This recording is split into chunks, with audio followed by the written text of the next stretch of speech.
Hello, everyone. Ian Hamilton with Good Virtual Reality here. In case you're new, you can become a subscriber at goodvirtualreality.com. Many episodes of this podcast head out over email first to paid subscribers before publishing everywhere to your podcast platform of choice. Thank you to my founding members and paid subscribers for supporting the production of this independent journalism directly. Today, I'm joined by Joseph Simpson. Why don't you tell us where you're tuning in from, Joseph? So I am in Columbus, Ohio. And what do you do?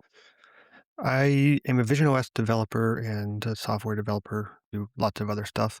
I primarily, in the Vision OS space, I primarily build and work on a website called Step Into Vision, which is a kind of an example code and resource repository for those who want to do development for Apple Vision Pro. Yeah, I definitely want to talk about that a bunch here. But first, I want to go with some broad questions here and hear how you got into this space. So tell me about your first experience with virtual reality. So it barely counts. I'm not sure which one of these barely counts. They both kind of barely count. I know you were talking or ranting recently about is Virtual Boy really virtual reality?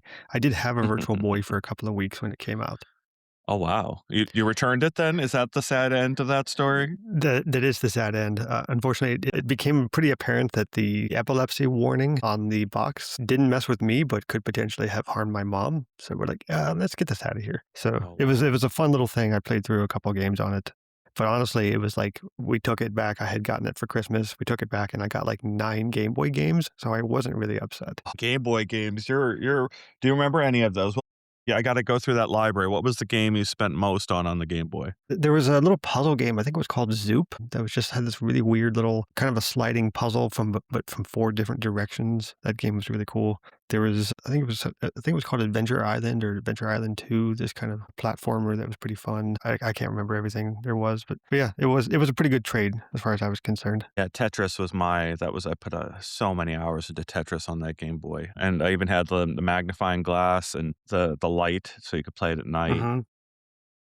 I've been a Game Boy owner my entire life, basically. I had a recent situation where, um, my I couldn't find my Switch. I was going crazy here trying to find my Switch around my house, and turned out the Switch was hiding inside the new Virtual Boy. I had put it there for safekeeping, Nice. um, and just forgot that's where it went. And I've got, several chromatics floating around me. It's a very interesting product as well as analog 3D and stuff.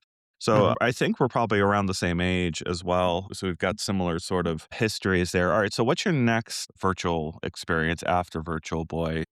So the next one was quite a bit later, and it was also very brief. I was working at an IT company early on in my tech career, and one of the guys who worked there had been one of the Kickstarter backers for Oculus, and I think it was the DK one, but I'm not entirely sure. But he showed me a demo of what I think is the Tuscany scene that I've heard people talk about in podcasts. But that was it. Like you could put the headset on, you could look around, and that was it. We didn't have any controller in the office. Like there was no agency, there was no positional tracking. It was just, hey, look at this stuff. It's really neat. And I was like, well, that's cool. Whatever. I got other stuff to work on.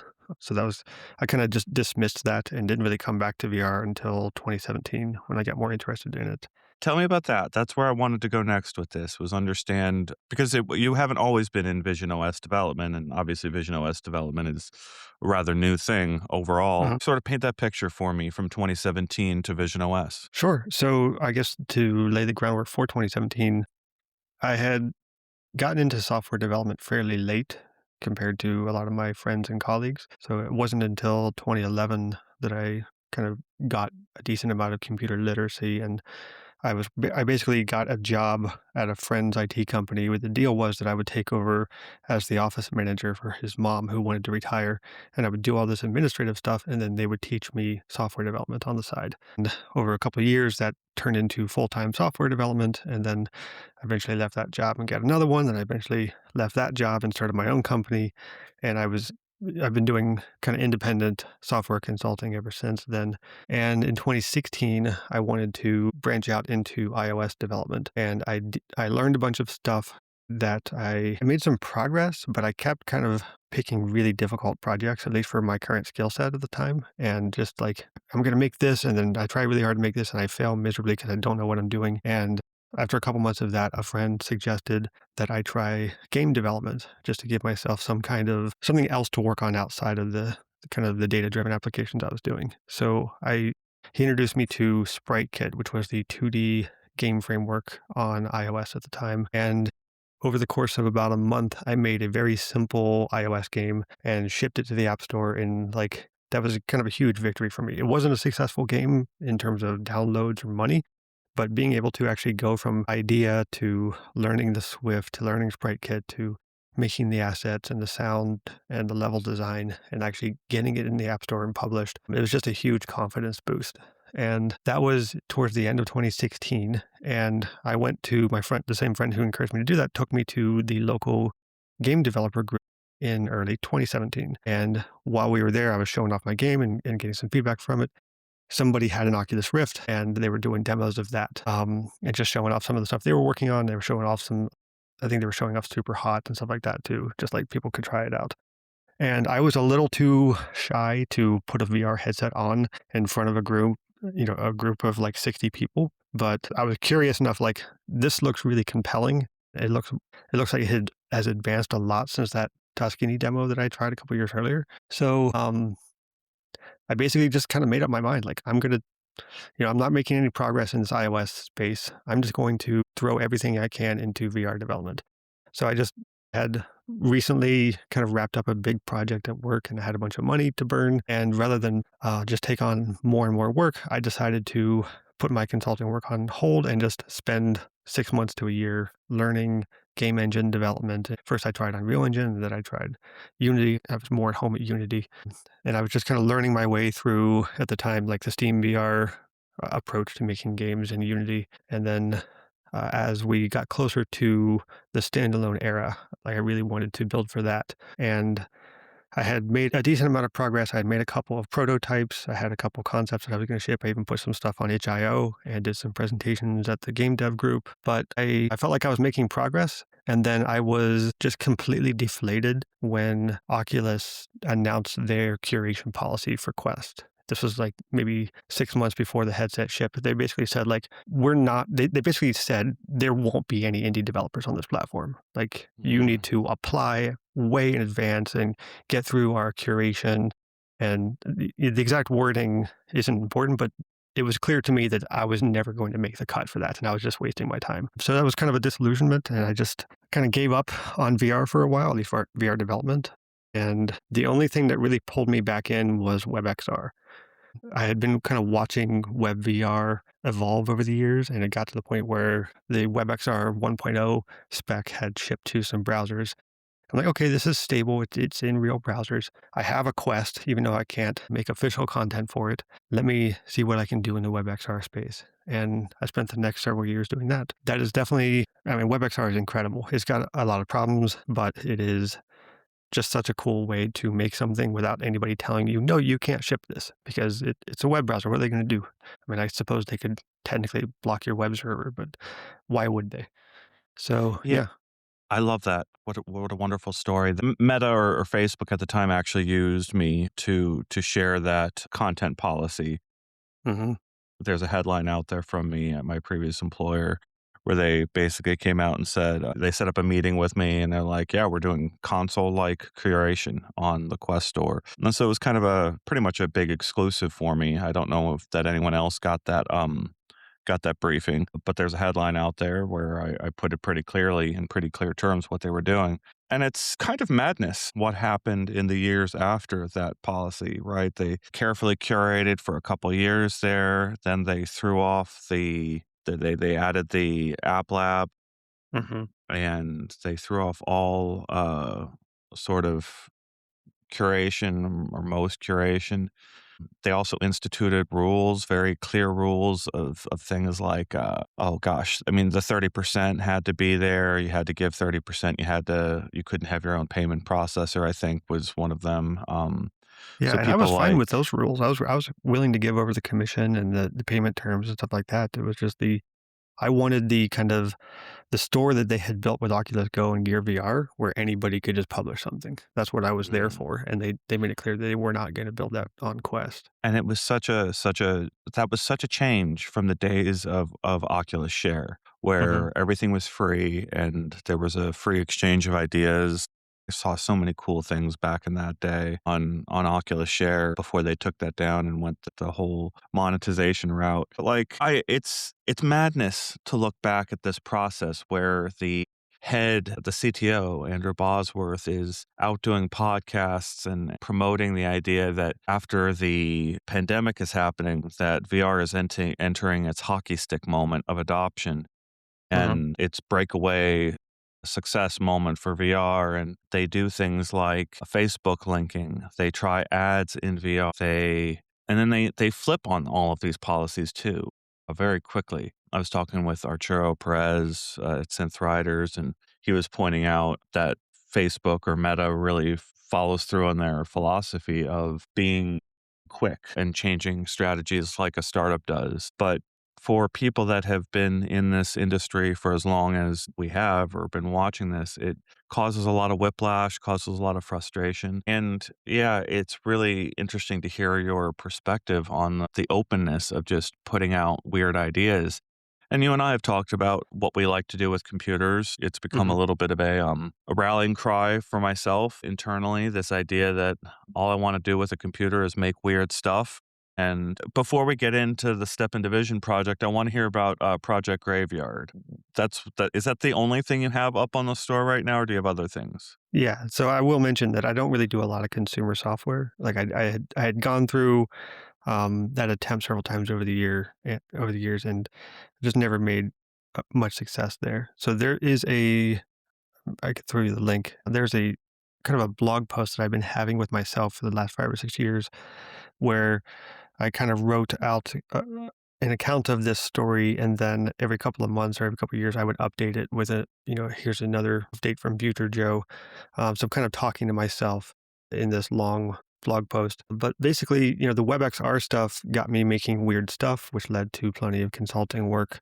Most of the work that I've done in that space is for other businesses. And for a while there, I ran a site called the Extended Collection, which was kind of a link curation site for WebXR experiences. I kind of lost interest in that after Vision Pro launched, but that was a fun way to just kind of keep track of what I was exploring on Quest, particularly in the browser. And then when Apple announced Vision Pro, I'd been kind of I'm definitely one of those people who was interested in VR, but has also been waiting on Apple to make a headset the whole time. I know so many people in the VR hate people like me. I'm like, Whatever, I don't really care." But I've been just waiting for, like, if only Apple will make a headset, it will be so much better than this piece of crap I got from Meta, which is kind of my attitude the whole time. So, like, all of those other headsets that I had, the Vive and the Rift and the Quest, all the Quest generations, those were all kind of like placeholder headsets until something better comes along. So when they announced Apple Vision Pro, I'm like, well, obviously I'm going to be getting one of these immediately, as soon as they're available. And I spent a couple months learning the visionOS SDK over the summer and the fall, and I wanted to have something there on launch day, just to be one of the people who can say, "Hey, I made an app and launched it on Apple Vision Pro on launch day." And I didn't really know what I was going to do until the end of 2023, and I had this Project Graveyard idea that I had started in WebXR a few years earlier. I'm like, why don't I just build this? It's a relatively small scope. It's basically like a personal database of all your dead side projects and things that you've worked on that you either never shipped, or maybe you shipped and didn't take off, or for some reason just failed. So I decided to build that as a visionOS app, but particularly as a visionOS volume app. So, any VR headset can do a full immersion VR scene. That's kind of we've had that for a while. It's special and magical and uh, really moving, but it's not always the best way to just have something ambient. Vision OS in particular is great because they've got this shared space where you can have windows and little 3D scenes called volumes, and you can mix and match those from multiple different apps all around your home. So I wanted to make something in the shared space, particularly in the volume, having kind of a miniature 3D world. And so I kind of made this graveyard that basically is like dollhouse scale, where all the graves are teeny tiny little things. And they really, I really kind of leaned into the pathetic aspect of all of my dead side projects. Like, here's your sad little graveyard for your sad little projects. Isn't it sad? And just like put it on your desk in the corner and look at it every once in a while. Like, there's no tiny violin playing, but there should be. Yeah, I love this idea, and it was I loved opening it up. It feels like it's a real exploration for you of the tools at the a wonderful way to explore the tools and what you can build with them. I've seen you add a lot of features as the SDK has matured. Mhm. I think you got direct manipulation in there at some point. Is that right? It switched over to the manipulation APIs. I added little tiny plaques onto little tiny park benches in the graveyard, like just totally stupid stuff that nobody needs, but it was fun. Well, so before we get into step into vision, I had Joy Rain and Jay Dunn on the podcast, and Mm, they're one of the few people that I've been able to secure for this podcast that have really literally immersed themselves in the Vision OS ecosystem. And you made a joke about it earlier, but it was also very true. Where like there's this, I don't know, simmering animosity between Quest devs or Quest fans and the prospect of rich Apple people coming in to their market, and not even coming into their market, just existing outside of their market. Like they're better than the Quest people. Like there's just a mhm. simmering hatred that's out there. And it's like this, I saw it before with HTC Vive versus Rift. There's, once you buy one of these headsets, you end up buying into a lot of platform Yeah, I mean, BS. I don't know.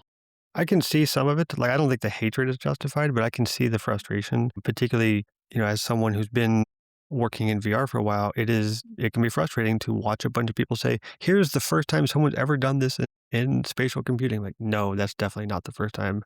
I've seen 40 companies go bankrupt doing that. Nice try. So that stuff is frustrating. People don't look at any of the prior work. I've also Well, noticed that there's a tendency to reinvent the wheel. I was talking with some friends recently about adding some locomotion stuff to some apps, and everybody is just kind of cobbling this stuff together. I'm like, this is a solved problem. You need to go look at the research. It's out there, it's available, it's well documented. There are professional blog posts and tutorials written about this stuff, about, teleport systems, how to handle forward movement, how to not to use strafing, which is pretty much all the time, how to handle snap rotation, things like that. And just, you don't need to reinvent this stuff from the ground up. And I think there is a tendency in the Apple world of like, kind of, if it hasn't been done in the Apple ecosystem, then it hasn't been done at all. So I can definitely see some of the mm, frustration there. There was a prominent WebXR person that I was talking to on Threads around the lead up to Apple Vision Pro, and he was basically expressing kind of frustration with the hype cycle. I was like, why is there so much attention on this thing when Apple just showed up 6 months ago and they haven't even shipped anything? Meanwhile, I've been over here building this thing for 5 years and no one cares. And I was like, I understand that that position, but ultimately there was this audience of people who were never going to look at what was happening on a Quest because they didn't want anything to do with Meta, they didn't want anything to do with Mark Zuckerberg or Facebook, or they just didn't care. Like they viewed Quest as a game console, and they don't need a game console. They need a spatial computing device. So yeah, I can definitely see where some of that frustration is coming from the kind of core VR community. But I also don't think, I don't know, there was definitely so much hype around the launch of Vision Pro, and so much, so many dumb influencers like flaunting the headset as like a fashion thing. They were, walking around with it in public. Like, that's not how it works. yeah, we both have it. It's haunting us. It's haunting our brains. The people walking through the crosswalk and making gestures that the headset clearly cannot recognize, Yeah. to just convince us that and they're in this sporty trench coat type thing, and it's just ridiculous. There's nothing. It's not real what they're doing. It's not a real use case. Going back to, this has been a solved problem. Have you played with Retrocade? Mhm. I'm a big fan of Retrocade, but I also tried Oculus Arcade back in the day, and I've brought this up a couple times on the podcast, but it feels like very much like Retrocade, which is from Resolution Games, built for Apple Arcade by them. It feels like the realization of what they tried to do with Oculus Arcade a long time ago, but just didn't push it far enough. They didn't Mhm. get the usage numbers that they wanted, or they pulled the plug on Oculus Arcade quite a long time ago. Just like they pulled the plug on a whole host of projects. I bring this up too. They had movie watching worked out there a long time ago where you could buy movies in 3D on the Gear VR, I think it was. It was either Gear Mhm. VR or Oculus Go. And when you bought your ticket to a movie, you could have up to 5 virtual living room guests. And, that's a whole team of people that had to have departed, have probably departed Facebook all these years later, but it required legal and programming all to Mhm. work together to build terms that would, and DRM, I assume, to cover this idea of granting you, the purchaser or renter of this movie, access to bring in 4 or 5 other friends all into headset. Like, that's visionary, right? Yeah. How do I give credit to that vision when it So also gets tossed out? So that's what frustrates me so much about this game console positioning for the Quest lineup is if you look at what Oculus was doing with Rift and to some extent with Gear VR is they were making general purpose computing devices that could be useful for gaming. But VR had a Samsung browser and later got an Oculus browser. Like you don't put a browser into a gaming console. Ask Sony. They don't do that. Maybe to let you log into something. That's about it, but they want you using their software. But they had a browser, they had all these video streaming stuff, the theater, particularly in Oculus Go, or yeah, the Oculus Go. It was like it was so light and comfortable and easy to just put on and take off that it was just a quick kind of no brainer. Like I need 20 minutes for myself. I was going to go watch some YouTube videos or explore Oculus TV or something like that. And then with Quest, they're like, no, it's basically a game console with maybe a couple fitness apps and a couple meditation apps. And that's it. And it was just kind of disappointing. If all VR is gaming, that's great, but that's not why I'm here. To me, gaming in VR is an additive thing. I use my Mac all day at work. I don't really play games on my Mac. I have no interest in doing so. I create stuff on my Mac. That's what it's for. If I can't create stuff on this headset, then I don't want this headset. And fortunately, the only thing that kept the Quest in rotation for me was WebXR, so I could have some creativity outlets for it. If it's just, if all you can do with it is play Beat Saber, I'm sure there are plenty of people to buy that, but it's not an interesting device. Yeah, what role do you think AI has in this in bridging the gap between game console and spatial computer? Um, I've got a Claude, subscription, been messing Mhm. around with vibe coding a project here, got it up and running pretty quickly inside Vision OS. So I had, a spatial app in the shared space, or volumetric app in the shared space, pulling in feeds from the internet and presenting it the way I wanted it.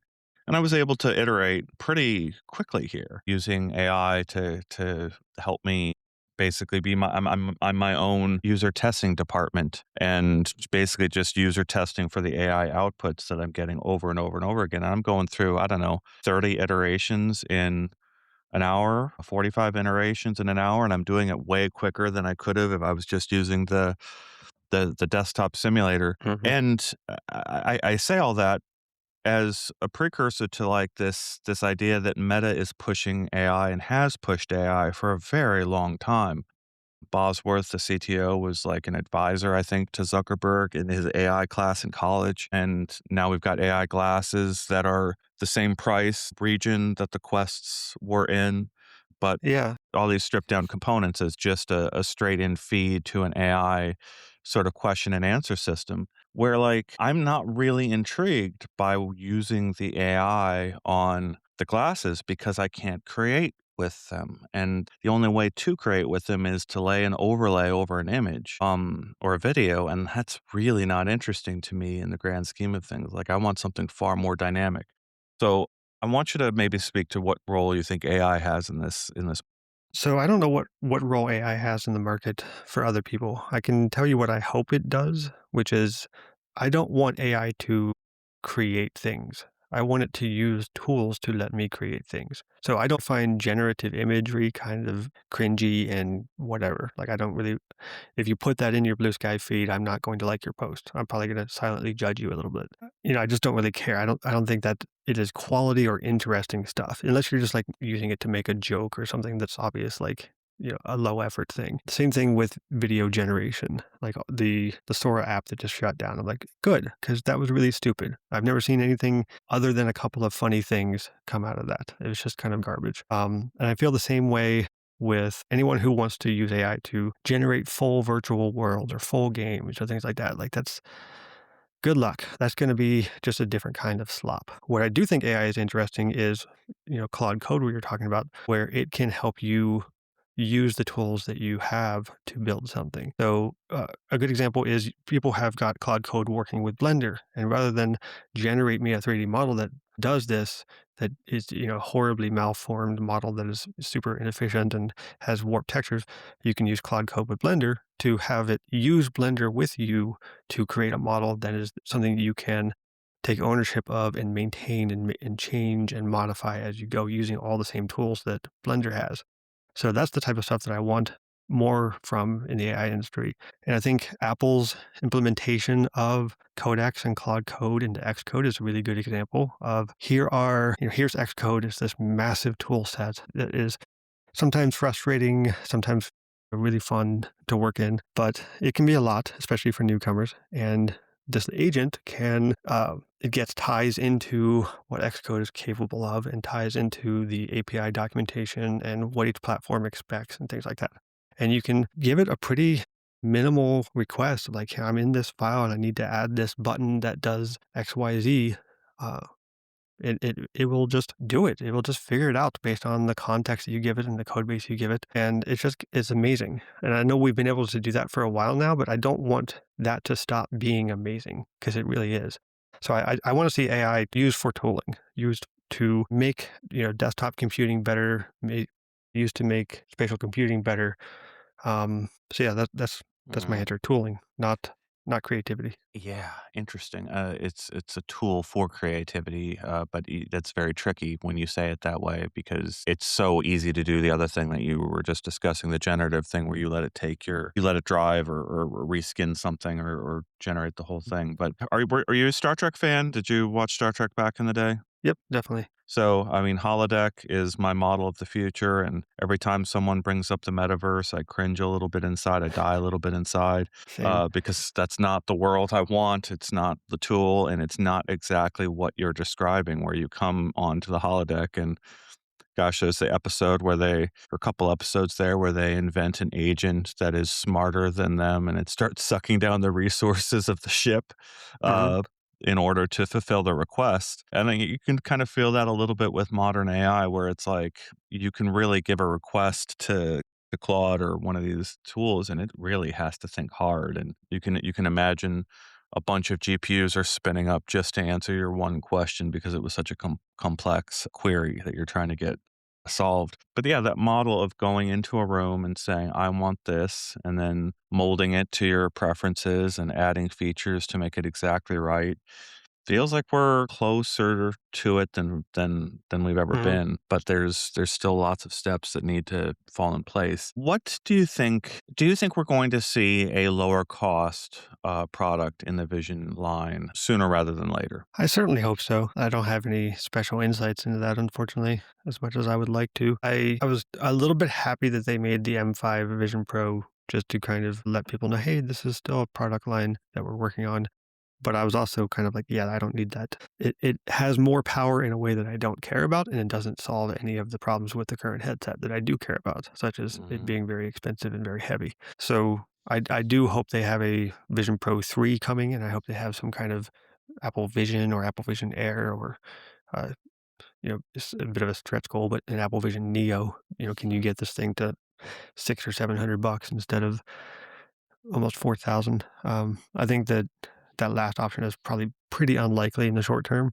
I do think one of the reasons it's taking so long is because Apple views Apple Vision Pro as a minimum viable product for a spatial computing device. They're not going to want to compromise on what they have delivered.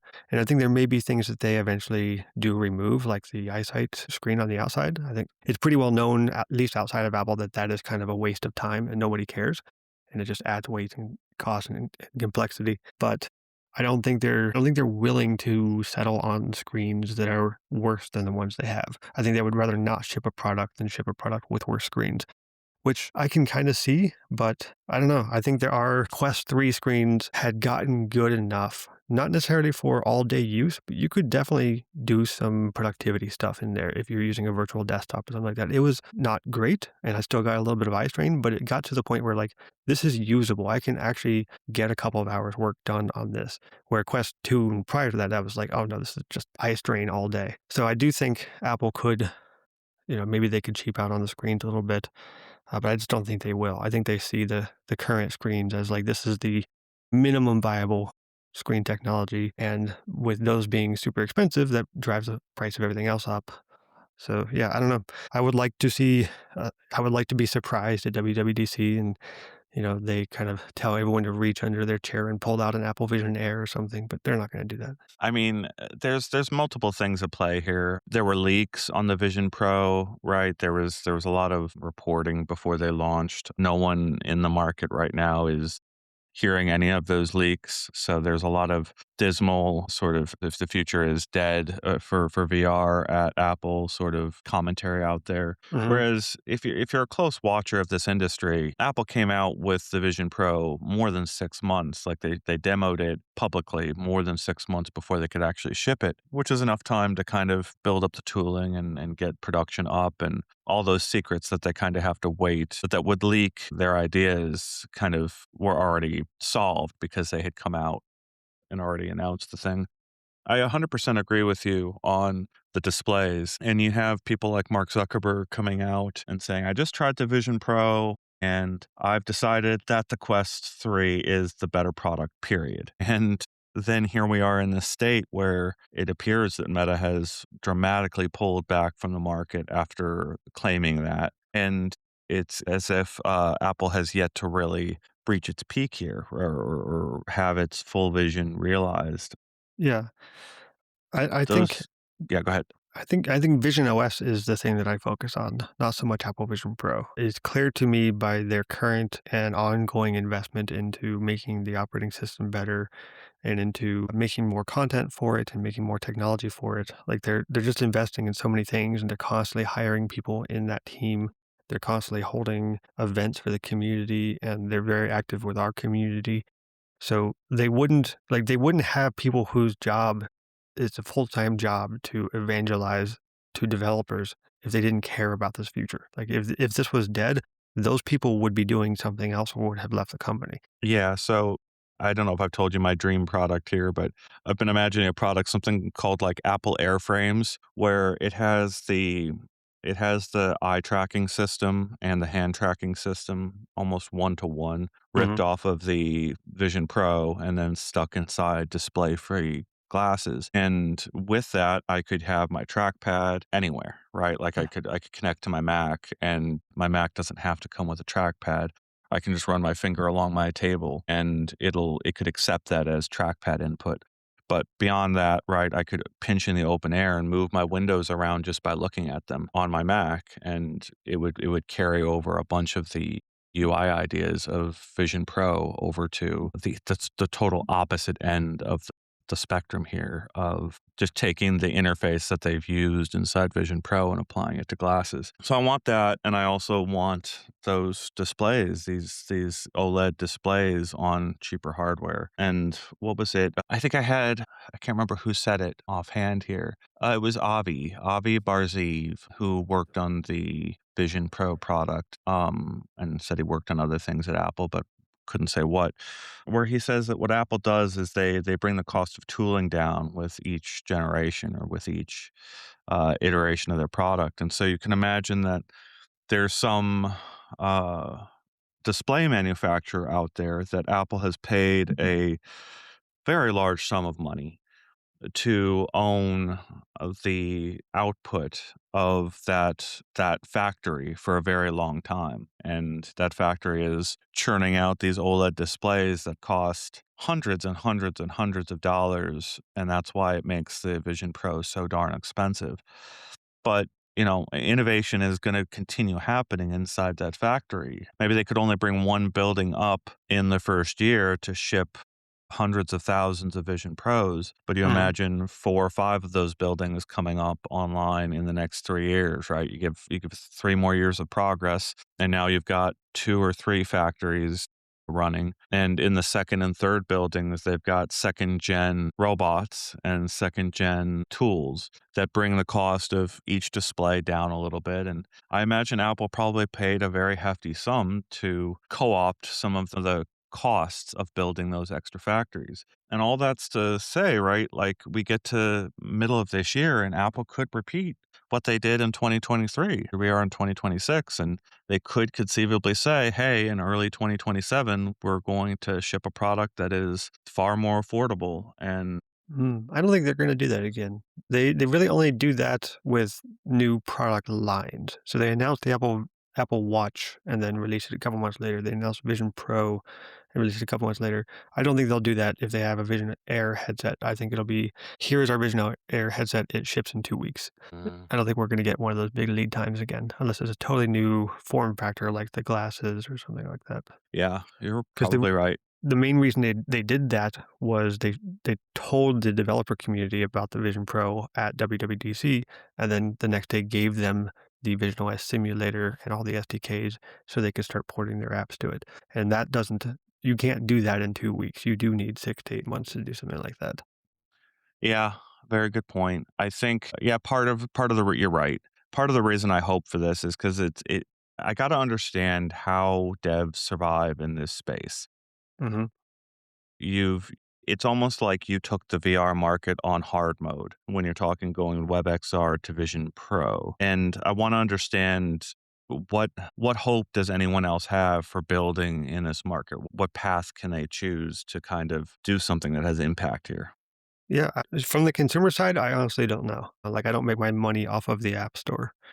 I don't have I would go back to the first interview you did with Doug and just, like, listen to that slower. I would tell everyone to do that. So he's got much more insight on the consumer, facing side of VR. During part of the episode, he mentioned how they had ported Thrasher to Apple Vision Pro, and, like, "And that's the only thing we're gonna port to Apple Vision Pro for a while." I'm paraphrasing there, but yeah, it's like, it's not really worth it.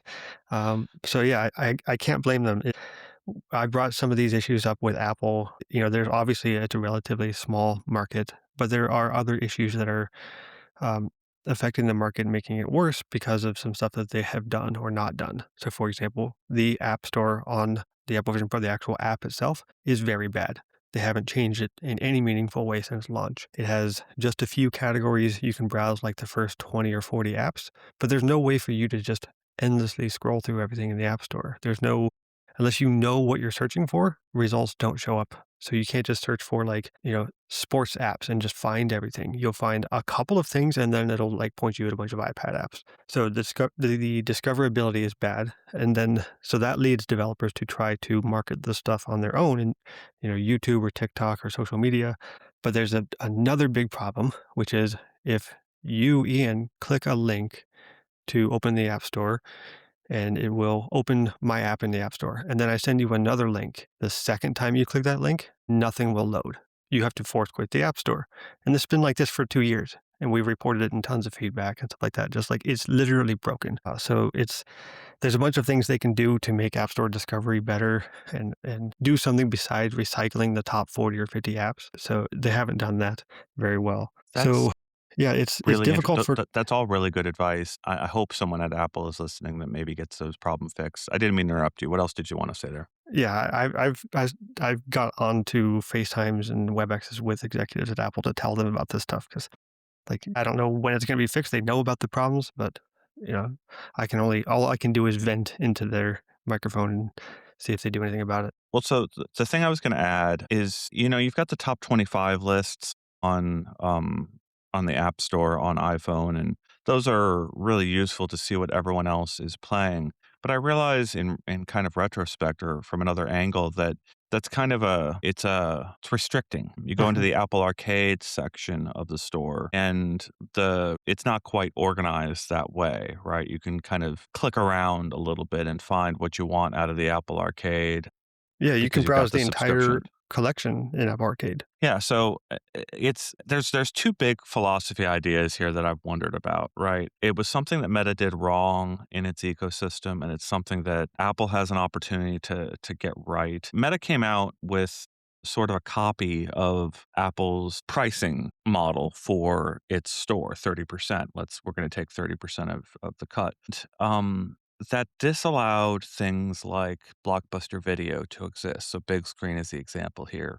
Big Screen could not make a model or could not make a business model of selling movies on Quest headsets because they would pretty much lose money on the sale of each movie because they had to carve out 30% of the sale price. I think they have to keep the price of the movies similar probably to the way they priced on other storefronts. So you're carving out 30% of the sale price for the platform and then you're giving the rest to the movie company. There's nothing left for you this in between video rental store to make a business of it. And so they were literally pushed out of, maybe figuratively pushed out of the Meta ecosystem, and now they're building their own hardware that exists on open PCs. Well, you also have this model of games costing 60 or 70 bucks, and you get this nice flat game that is quite good, and maybe you spend hundreds of hours with it for 60 or 70 bucks. It's a great experience. But I'm coming at this going, maybe VR games should cost more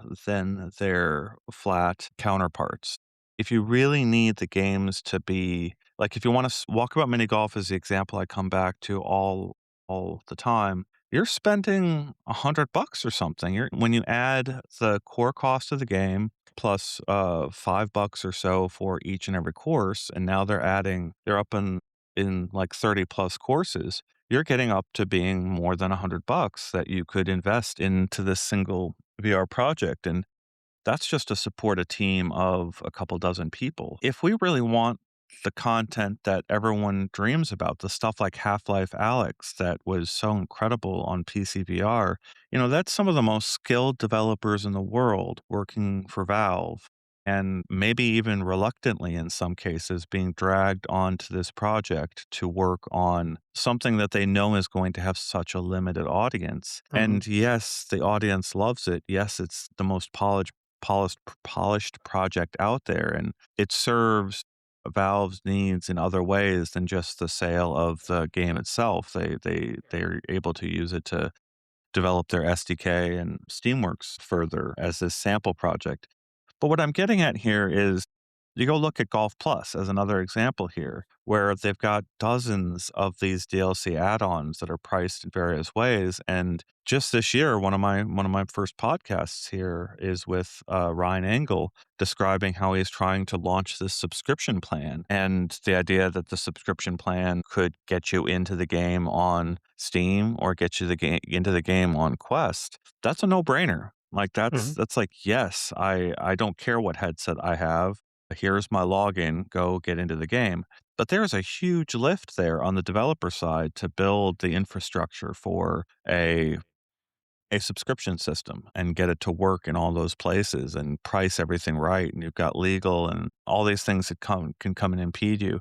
So like this is my very long-winded way of saying like there's all these structures in front of VR devs who it's impossible to kind of overcome these structures on your own at the Yep. same time that I wonder if over the grand scheme of things the type of production that VR requires, that spatial testing requires, if you need people to put on headsets to test out whether your game works for dozens of hours, you're asking a user tester to do more than they did at a desk where they're just clicking buttons. You're asking them to immerse themselves and mess with their reality for hours on end. Like all that is added cost, and I wish there was some model here that could be reflected in the market. The Yeah, I first, mean, you're kinda yeah, go getting ahead. to why I don't do game dev. It's just too much. Like, I don't wanna do that. I would rather Yeah, just focus on silly things and productivity apps and utilities and stuff like that. So, I'm definitely in the spatial computing stuff for the computing stuff, not necessarily for virtual worlds and, um, I enjoy exploring some virtual worlds, but I'm not making them. I'm not making games. I do make some story-driven stuff from time to time, but that is much more that is closer to a video as a CGI scene uh, than something with gameplay or interactivity. I don't know. You know, to kind of go back to the topic you brought up of like, how does anybody make a go at this, particularly in VR in general right now, it's hard, but in Vision Pro, it's even harder because you got such a small audience and people are doing different things. They're trying to get funding for projects. They're trying to self-fund and publish in the App Store and grow stuff organically on social media. Some folks are doing a lot of business to business work. That's probably the folks who are making the most money right now is somebody else, some company wants to hire some devs to make something for Vision Pro, either internally or in the enterprise space or something they're going to be showing off or releasing. So there's plenty of work in that realm. And there's a lot of work happening in the Apple Immersive Video production pipeline. So there's plenty of people who have those crazy expensive cameras and are out filming stuff and shooting stuff and editing stuff. So I think we're going to see a pretty huge deluge of new content headed our way over the next year or two now that those cameras are out in the world. And yeah, it's rough and kind of exciting. I'm fortunate that I have a company that I make decent money doing other stuff. And this is one of those things I want to get to because I tell people this all the time in our office hours and our Discord and stuff like that. It's like there is this sense in the VR community that if you don't make 100% of your living entirely off of VR, then you're not really in VR. And I push back about that 100%. Like you can do other stuff. I'm a software developer generalist. I do boring work for the government. They pay me way too much money because they're the stupid government. I mean, I'm sorry, government, you're not stupid. Keep paying me money. But Government I with a big G. It wasn't a specific government. You're yeah. fine. Yeah, right. So, but I will use that ability to do these kind of high-end projects for high-end customers to only work about half the time and then spend the rest of the time doing stuff like Step into Vision and Shared Visions and Project Graveyard and the other stuff I want to work on. I don't think you do not need to listen to anybody else's arbitrary uh, like definition of what a real VR developer is. If you are enjoying the tech and want to make something with it, then find a way to make something with it. Give up your livelihood to do that. If you can make a living at it, that's awesome. But don't quit your job and just live off your savings to make the next big hit on Quest or Vision Pro. Like that's not a good bet right now. It wasn't a good bet 2 or 3 years ago either, even though a lot of people did it. Yeah, but very good advice there.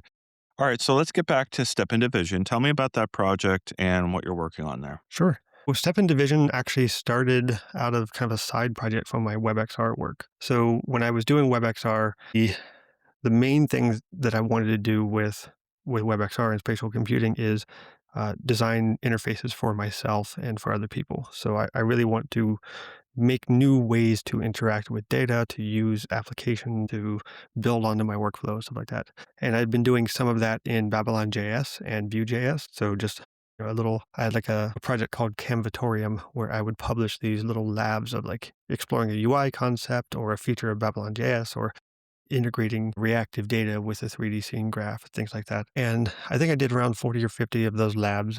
And when we got the VisualOS SDK, I just made a new section in that series on my personal website called Canvatorium Visio I made a new Xcode project and a little lab structure where I could just make a new Swift file and say, I'm going to learn this concept and write it up as a lab and share it with folks. And I did about 40 or 50 of those. And it got to the point where it was the only thing I was publishing on my personal site. I'm like, well, this is kind of eating the site here. Let me go spin this out to its own website. So over the summer of 2024, I started a new website called Step into Vision. And I launched it with like maybe a dozen posts on some window management APIs and a couple of resources and things like that. And throughout the rest of that year, I just added example code to it 2 or 3 times a week. I made new labs. I added resources in the community. I started a newsletter. And by the end of the year, I had over 100 blog posts written. And I was like, how did this snowball so fast? It was getting enough of attention that I was getting offers to do work for people. I got invited to the MIT Reality Hack to be a mentor because of that. So it was like it was getting enough attention to seem like it was worth doing. So in 2025, I am someone who loves an arbitrary deadline or an arbitrary constraint. I decided to make myself publish content on Step Into Vision every single day of 2025. So I set that goal. I don't think I talked about it publicly for the first month or two, just in case I failed. I wanted to be able to fail quietly. But after I built some momentum, I did start talking about it. Every single day of the year, I was writing a new example code post to show someone how to do something. Many of them were direct questions from someone in the community of, how do I do this? Or how do I make a custom component? Or can you show me this animation? Things like that. And I'm just kind of I made a huge list of topics I wanted to talk about, and each one of those topics could be dozens of posts. These kind of short, punchy, 1 or 2 minute blog posts so you can just understand the concept and move on. And the content that I'm making sits in between two things that Apple makes. On the one hand, they have got their API documentation, which is very dry and often doesn't have any sample code. It's just like, here is this arbitrarily long length named thing that we're not really going to tell you what it does, and we're not going to show to you in action. And then the other thing they make is sample projects, which are full-blown Xcode applications, often, with like beautiful production values. And in order to understand anything in them, you have to spend half an hour or an hour taking them apart and analyzing them. So like, I just want to see how this function looks when someone uses it. So my code sits in between those two things. And I am its biggest user by far. Like I reference it anytime I do work, but it has grown into its own little kind of resource in the community. It's kind of the kind of unofficial documentation for Vision Pro development. So, throughout 2025, the website itself started gaining momentum. Early in the year, I started Office Hours, which was kind of a Friday meetup of just, come and hang out with me and talk about Vision OS development and get help with your problems and issues and stuff like that. And the first couple months, it was, maybe half a dozen people showing up to every one. Over the summer, it really started to grow into a community of 20, 25, 30 people coming every week. And it became less of people showing up to hear me or talk to me about stuff and more of just people showing up for each other and helping each other and showing off their work and getting testers for their apps and stuff like that. And my friends peer pressured me into making a Discord server, which I didn't want to do, but I begrudgingly did. And that was a very good decision because that's kind of where we all hang out now. So yeah, the Step in Division, most people, when you hear Step in Division, most people would think of the community and not so much the website. I think of the website because that's what I work on, but everybody else thinks of the community. Yeah.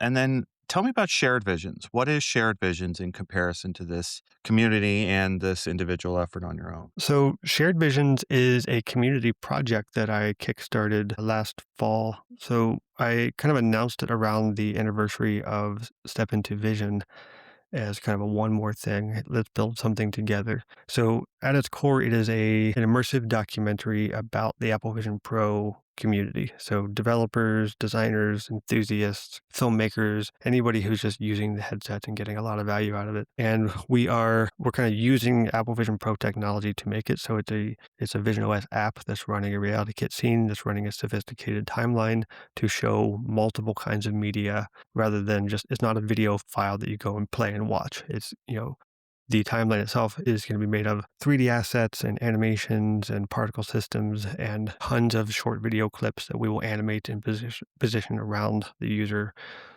as kind of as makes sense based on the story that we're telling. So it is a 3D project with a bunch of video assets rather than a 3D video project, if that makes sense. And do you have a timeline or a plan when people can actually see this? We are obviously we can't promise anything, but we are hoping to get something demoable by WWDC, so early June. I don't know if we're going to make that or not because we are just kind of ramping up our first round of interviews. But yeah, the idea is we're going to interview anywhere from 50 to 100 people, record them in various formats, such as a regular rectilinear video or a spatial video on the iPhone, or maybe a persona video or 360, stuff like that. And we will grab all of these interviews together, and our editing team will go through and kind of scrub through each one and find the best answers, the best moments from each of those, and grab them all out into kind of containers that our front end team can go to and organize into this timeline to tell this larger story. And then eventually we will also take those initial interviews, and we will clean up each one of those and publish them as a full standalone file. So, if we interview you, there will be clips of you throughout the documentary, but there'll also be the Ian Hamilton interview in the library. How can they find this or get on the list or dive into this? So go to stepinto.vision/shared visions project. So there's hyphens in there. You can find it in the uh, navigation of our site too. It's under the articles section. There Okay. is a little bit of context and a sign up form. We're definitely open to new people if the right people join. But we're kind of uh, we've got a pretty full schedule of who we're interviewing. So if you sign up now, I can't promise that you're going to make the cut, but Makes go for sense. it. All right. Can you describe a standout moment of presence that you've had in virtual reality? Maybe your favorite moment of presence that you've had in VR? It's probably one of the earliest ones I had. When I had my first headset was the HTC Vive, and I was just playing with all kinds of stuff I could find on Steam VR. I found Janus VR, which was this virtual worlds kind of a modeled after the web, where you could just kind of tap on a world to enter it. And it was kind of slow and clunky, but every world was designed by someone. And it felt very much like just exploring the early internet, just kind of navigating links around. And there was a I was just kind of moving throughout some of these environments and just checking out different scenes. And I popped into one that was clearly modeled after a side scrolling um, game from like the NES era. And it was kind of ambiguous enough not to be any specific game, but I'm just like standing there, like, I just had this overwhelming sense of like, I am inside the computer, like Tron style, like I'm inside the computer. I'm not looking at a display. I am finally inside a video game. And it was just like, I'm just like a lone person in a VR headset standing in this rather void place and just like overwhelmed by it. It was awesome. I love that. Is there anything else you want to leave our listeners off on that we haven't covered today that would help them understand you and your work? I would say the most important thing to understand me and the most important thing I could ask everybody else is just to share your work. Everything that I have accomplished over the last couple of years has been as a result of me just giving everything I have away to others. So that's what Step in Division is. I don't charge any money for it. It's free knowledge. If you want to get people looking at your app, then tell them how you made it. That is a great way to do that. Give away knowledge, help other people, show up for other people, whether that's in the Step in Division community or your own community or wherever your friends are. But VR development is really hard. XR development is really hard. Doing it by yourself is not fun. So try to help each other. And just whether that's testing stuff for your friends or giving feedback on their code or design feedback. And as to the developers, I would also say, like, get that early feedback. Do not just make something by yourself for months at a time and assume it's great because you've been using it, because it's probably not. Or show it to other people early. I love that. I attended a couple of your meetups and popped in with a couple pieces of advice when I felt it was appropriate, and got wonderful feedback from members of your community, just making me feel great about my minor contribution. I've talked about this a lot, and I think about you a lot, Joseph, in this market where you toil away in your office for days on end, and you need positive feedback from others to kind of keep going, keep the light on. So I'm so appreciative for your community and your efforts and your advice there. I think that'll go a really long way. There's VR development doesn't need to be lonely, and there's a lot of Mhm. people out there that are willing to try out your game if you're willing to be upfront and clear that, please be as brutal as you possibly can with this. That's fine, right? Like you can't have your ego too heavily in your, you got to be prepared for some rough comments Yeah. especially if you're taking over someone's reality for your experience. Yeah, you should be open to having your work criticized and recognize that it's not a criticism of you. If I say I didn't like how you implemented this feature on the about screen, I'm not calling your worth into question. I just didn't like that feature. Great. There's a lot of people that can follow that advice. All right. Thank you, Joseph. That's Joseph Simpson with the Step Into Vision project and Project Graveyard out there on the App Store. And can't wait to see what other things pop up out of your community and the work that you've been working on with all those other members in the near future. I'll see you in the future. Awesome. Thanks for having me here.